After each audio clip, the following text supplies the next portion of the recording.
Hello दोस्तों, मैं अनिल कुमार पलाशिया फिर आपका स्वागत करता हूं। आज हम देखेंगे 11th क्लास हॉर्नबिल का एक महत्वपूर्ण lesson, the portrait of lady.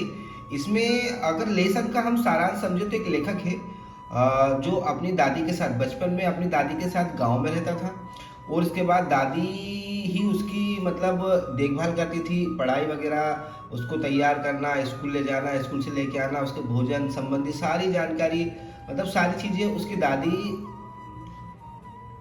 ही उसको करती थी। और खाना खिलाना, तैयार करना, स्कूल लाना, स्कूल से ले जाना और इसके बाद उसे श्लोक सिखाना, भजन सिखाना, ये सारी चीज़ें मतलब उसकी दादी उसके साथ रहती थी। एक ही कमरे में रहते थे, शेयर करते थे, तो मतलब दादी से बहुत लगाव था उसको। लेकिन जब धीरे धीरे उसने उच्च शिक्षा प्राप्त करने के लिए गांव से वो शहर में गया, तो शहर में भी अब वो दादी के साथ तो रहता था, लेकिन अब स्थिति ये थी कि अब स्कूल जाने के लिए मतलब उसको उसके पास गाड़ी थी, मतलब गाड़ी उसको लेने और छोड़ने आती थी, तो दादी अब उसके साथ स्कूल नहीं जा पाती थी।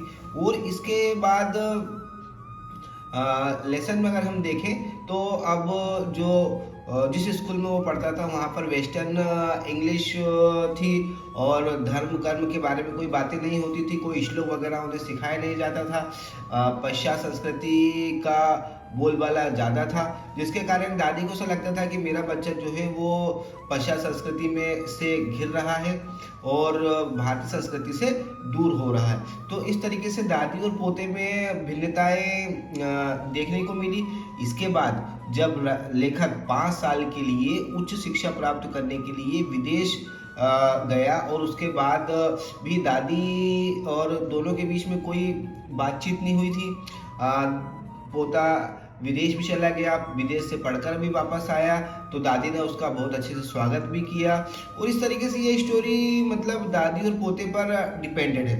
अब हम इसमें देखते हैं लेसन फर्स्ट में क्वेश्चन में क्या है, the three faces of the author's relationship with his grandmother before he left the country to study abroad.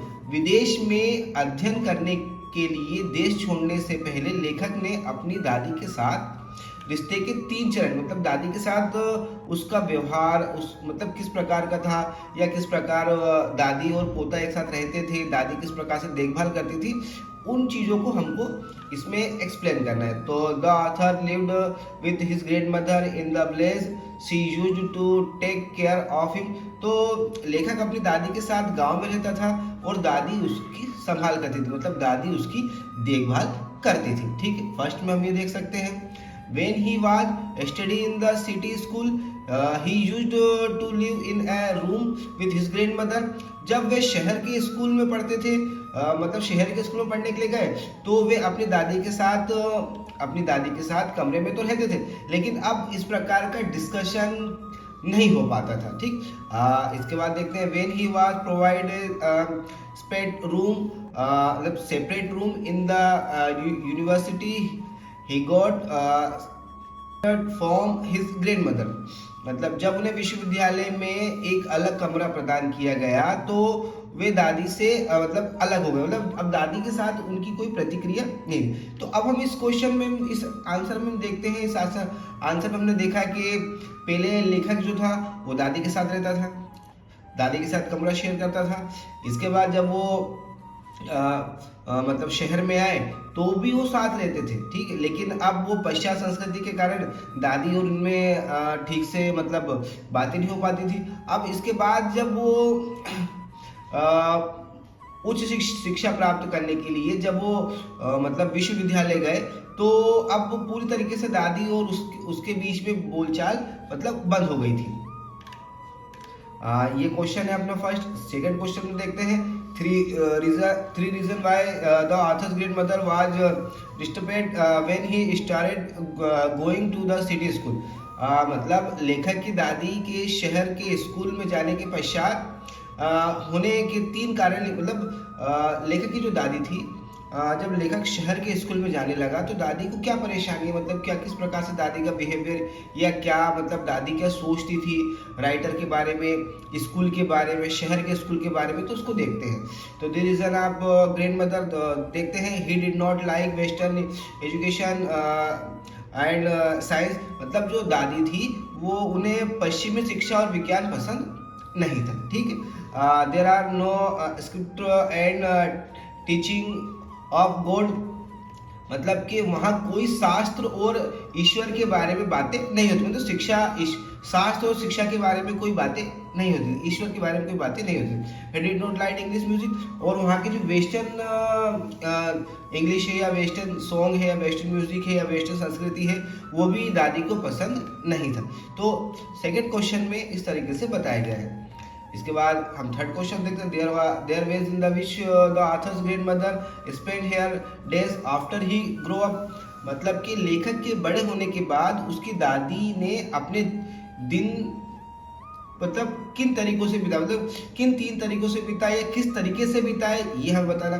जब लेखक बड़ा हो गया अब दादी और पोते में अंतर आ गया, मतलब अलग अलग उनके रिश्तों में डिफरेंस आ गया। अब डिफरेंस आ गया तो दादी अपने पोते के बगैर किस प्रकार से अपने दिन को व्यतीत करती थी। सी एक्सेप्टेड लोनेस, मतलब उन्होंने अकेलेपन को स्वीकार कर लिया था। ठीक है, मतलब सी एक्सेप्टेड लोनेस, उसने अकेलेपन को स्वीकार कर लिया था। She used to pair well sitting on the spring well, वह चरखे पर बैठकर प्रार्थना करती रहती थी। इसके बाद she used to feed sprout in the afternoon, दोपहर को गोरैया को वो खाना खिलाती थी। तो इस प्रकार से उनका सुबह से लेकर शाम तक का समय व्यतीत होता था। ठीक है, मतलब उन्होंने अकेलेपन को स्वीकार कर लिया था, वह चरखे पर बैठकर प्रार्थना करती थी और दोपहर में वो गोरैया को खाना खिलाती थी। तो इस प्रकार से उनका दिन बीतता था। इसके बाद देखते हैं the old way in which the authors great mother behaved just before she died, लेखक की दादी ने मरने से ठीक पहले जिस तरह से व्यवहार किया वह अजीब था, मतलब किस प्रकार से वो मरने से पहले दादी एक दिन पहले किस तरीके से परिवार के साथ अपना व्यवहार कर रही थी, किस प्रकार से वो परिवार के साथ मेल मिलाप कर रही थी, उसके बारे में हमें बताना है। तो the author's grandmother had stopped talking to the family members the day before her death and would just keep looking, अब लेखक की दादी ने मरने से एक दिन पहले घर वालों से बात करना मतलब बंद कर, अब उसने क्या करा था कि मतलब ऐसा लगता था कि अब उनका अंत समय आ गया है, तो अब लेखक की दादी ने मतलब सब कुछ प्रार्थना वगैरह करना सब कुछ बंद कर दिया था और अब वो बिल्कुल चुपचाप हो गई थी, मतलब किसी से कुछ भी नहीं बोल रही, घर वालों से भी बातें वो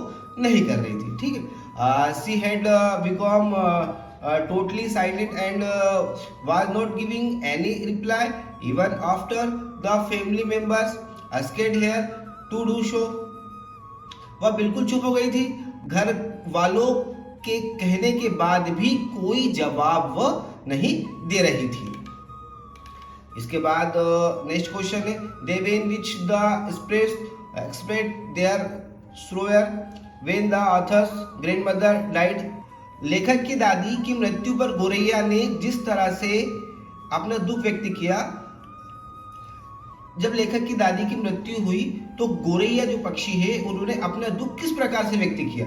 तो the author's grandmother body was supported by 1000 of sparrows, जब आथर की दादी की मृत्यु हुई तो दादी की जो मृत्यु हुई तो उसकी बॉडी के आसपास सैकड़ों गोरैया के पक्षी आ गए थे।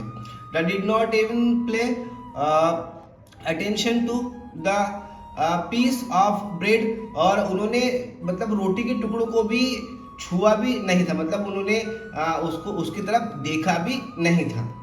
तो इस प्रकार जब लेखक की दादी की मृत्यु हुई तो उन्होंने मतलब किसी भी प्रकार से जो भी रोटी का टुकड़ा पड़ा हुआ था उसकी तरफ उन्होंने ध्यान ही नहीं दिया। The author's grandmother was a realise person, what are the different way in which we come to know this, लेखक की दादी एक धार्मिक महिला थी, हमें यह किन किन तरीकों से पता लग सकता है, मतलब हम कैसे जान सकते हैं कि लेखक की दादी एक धार्मिक महिला थी। Okay, the author's grandmother was a very realise women, मतलब जो आथर की जो दादी है, एक धार्मिक महिला थी, उसको हम बता सकते हैं every morning she would go to the temple and read the spirit. मतलब लेखक की जो दादी है वह रोज मंदिर जाती थी सुबह और शास्त्र पढ़ती थी। ठीक, सबसे पहले हो गया कि लेखक की जो दादी है वो रोज टेम्पल जाती थी और इसके बाद रोज स्क्रिप्टर्स मतलब शास्त्र पढ़ती थी। इसके बाद है she would always looks prayers and chant the rosary at home. अब इसके बाद वह हमेशा घर पर स्पष्ट प्रार्थना बुदबुदाती थी और माला जब मतलब उसकी दादी क्या करती थी, घर पर रहती थी, इसके बाद प्रार्थना को मन ही मन में बोलती थी और जो माला थी उसको जपती रहती थी। She would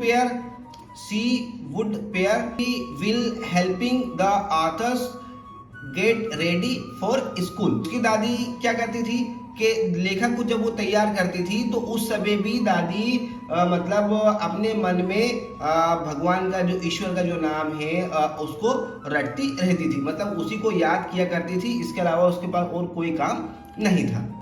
Describe the changing relationship between the authors and his grandmother. Did their feelings for each other change? लेखक और उसकी दादी के बीच बदलते रिश्ते का वर्णन करें। क्या एक दूसरे के लिए उनकी भावनाएं बदल गई थी?